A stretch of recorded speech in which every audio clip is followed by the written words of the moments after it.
Hello guys, welcome back, and in this video I'm going to show that how to hide your Facebook account, which is pretty simple and easy to do. So before we start, just make sure you like this video and subscribe to my channel. Thanks guys. So let's get started, and first of all, simply open up your Facebook app and then tap at these three lines to come to the menu section, and tap at this gear to open up settings and privacy.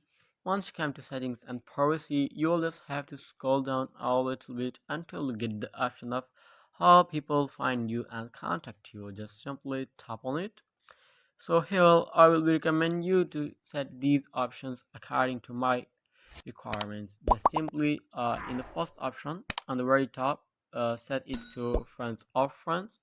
In the second option, just simply set it to only me, and in this option also set it to only me, and this one also just simply set it to only me. And I would recommend you to like toggle off this last option. If it's toggled on like that, just simply tap on it and toggle it off like that. So that's how you can easily hide your Facebook account or your Facebook profile. So I hope it helps you guys, and if you have any question, just leave me in the comment section below and I'll be catching you on my next video. Thanks guys, and if you don't, just like and subscribe to my channel, and I will recommend you to check the latest video on the end screen. Goodbye to the next video.